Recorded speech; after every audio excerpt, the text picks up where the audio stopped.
And welcome once again to The Comfort Zone from Elect Bible Ministries. My name's Steve Criscole, and the aim of these vidcasts, it's kind of it's not just to encourage or to inspire you, but it's also here to challenge you maybe, and maybe teach you a little something along the way. So, let's begin then by asking you a question. What is your most prized possession? Is it your house, your car, maybe some fancy jewellery? Now, I'd like you to be honest. Did you think it's my children? Now, for those of you who don't have children, sorry, this is all about the children. Well, almost all anyway. So, perhaps you didn't think of your children as possessions. Maybe. Well, maybe if you didn't, maybe now might be a good time to start. What do you think? Because they are our responsibility. You know, the buck stops here, so to speak, at the parents, with us. Never mind what the government might tell you. Yeah? We bring them into this world and, well, we've been blessed by God to be able to create a life.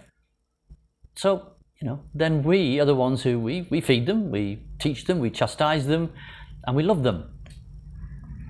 Or we're supposed to. It isn't up to the school or social services, although, you know, they seem to be under the misguided impression that they have the ultimate control over our children. I've got a news flash for them. They don't. It's down to us. Whether you plan to have children or not, whether you want them or not, they're your responsibility to protect them, to nurture them. And that includes also babies not yet born in the womb. Now, when you look around at society today, perhaps you can see, you know, the many problems that children face, and you say, well, you know, it's not our problem, it's today's society, that's the problem. Well, you know, we can blame society and the powers that be as much as we like, but in the end, well, each of us must take responsibility for everything that happens in our lives. All too often, our mistakes in life, they have a serious effect on our children. Let me give you one example, you know, of how a person who can make mistakes and they can impact the lives of just so many other people. So I'm sure most people have heard of an American singer, well, people of a certain age anyway, an American singer, her name was Whitney Houston. Now, she made quite a number of songs, she was very popular, and she made a song called "The Children Are Our Future." Now, from the title and the first verse, the sentiments, they sound really great, they sound sincere, and it begins like this. It's okay, I'm not going to sing, don't worry. I believe the children are our future. Teach them well and let them lead the way. Great. You might say, well, that's great, but hang on, wait a moment, because it goes on to say something else. She says, the greatest love of all is easy to achieve. Learning to love yourself is the greatest love of all. Wow. Wait a minute. Hang on. The greatest love of all is to love yourself. What happened to the kids? How does loving yourself help them? You know, psychologists, they have a name for this kind of self-centered attitude. It's called narcissism.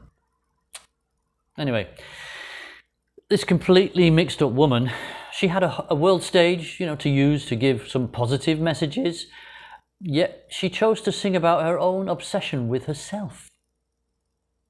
Anyway, things didn't end well for Whitney as she spent her confused life taking drugs and finally drowning in her own bath. She had millions of fans, she was adored, and in fact she was a pretty good singer really.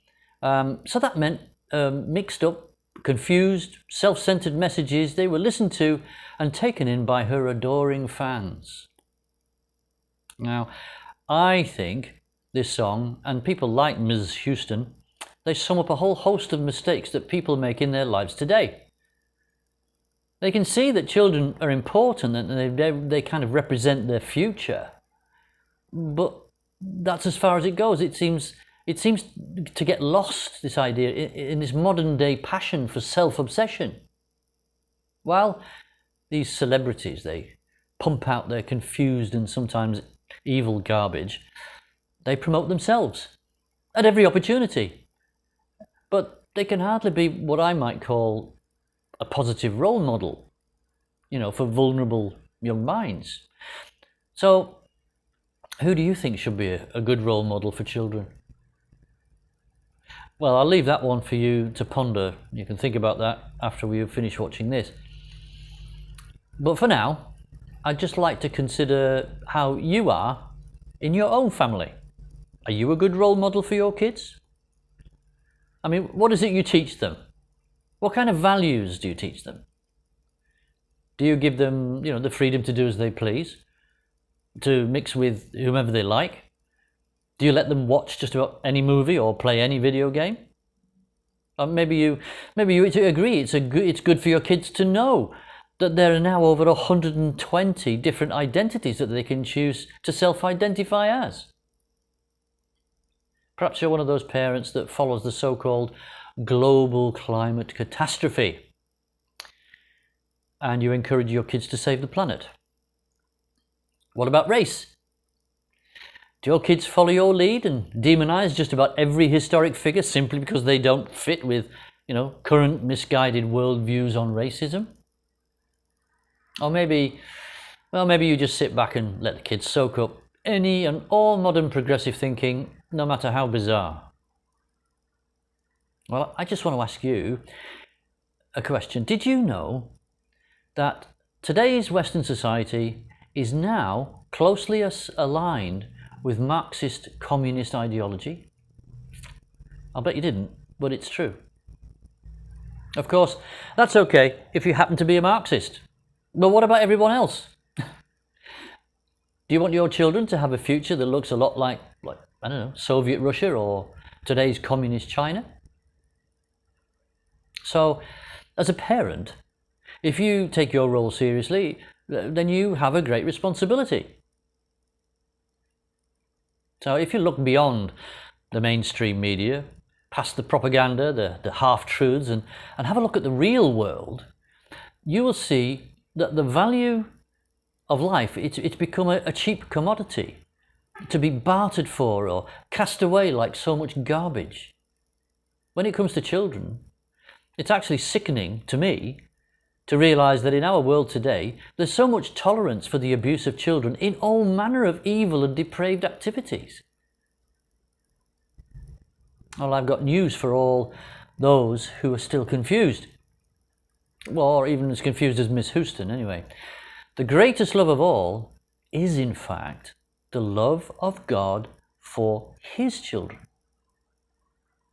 Now, in the Old Testament, in the book of Deuteronomy, chapter 5, Moses was reminding the Israelites about the 10 laws, those commandments that God gave them to follow. And in the next chapter, Moses goes on to tell the Israelites something else. This is in Deuteronomy chapter 6, verses 6 to 7, King James Version. And it reads, "And these words which I command thee this day shall be in thine heart, and thou shalt teach them diligently unto thy children, and shalt talk of them when thou sittest in thine house, when thou walkest by the way, and when thou liest down, and when thou risest up." God really wanted the children, and everyone, to be taught His laws so that they knew them inside and out. He wanted the children to grow up with a solid foundation of moral attitudes, which put God first and a deep respect for others next in their lives. But that's not how it is today. Our children are in big trouble. These precious little people, they need your help. They desperately need to be taught about the deep love that God has for them. But before the children can know all that, the parents need to know it first. You see, God loves us all so much. Now, some people might sneer at that. Well, let's just try and flesh that out a little bit. Maybe you remember or you've heard the story about Abraham from the Old Testament. How God told him to take up his one and only son, that's Isaac, take him up a mountain and sacrifice him as a burnt offering to God. And of course, Abraham obeyed. I mean, he loved and trusted God so much that even though he thought he would never have a child, really, because of his age, and he was very old, quite advanced, still God gave him Isaac as a child. Abraham, he trusted God so much that, well, he was prepared to sacrifice him, just as God had told him. You might remember, actually, that in the story, right at the very last second, God stopped Abraham's knife hand. Now, this was a test for Abraham, but it was also something else entirely. You see, there's a parallel with the story of Jesus in this story. God sent Jesus, his only son, to earth to ultimately be a sacrifice. His only son, remember that. He knew that Jesus would suffer terribly, but he went through it with him anyway. He didn't do that to be cruel or sadistic. He did it for you and me, because he loves us so much that he was prepared to sacrifice his only son to pay the price for our sin, so that we don't have to. Well, the story of Abraham, it was written several thousand years before Jesus. Yet it's a story that foreshadows the life of Christ. It shows us the amazing love that God has for us, his children. And what God does for his children, we must do for ours. You know, this world that we live in, it's got any number of deceptions, so many lies, so much confusion. Everywhere you look, there's greed for power and money, and these are the things that fuel the evil of this world. So I just want to finish this by saying to you, don't be deceived. Nurture your children, give them love and a sound family life. Teach them according to the laws of God and show them God's love. Because remember, the children, they really are our future.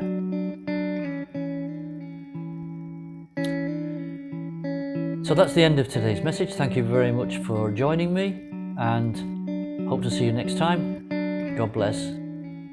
For now, bye.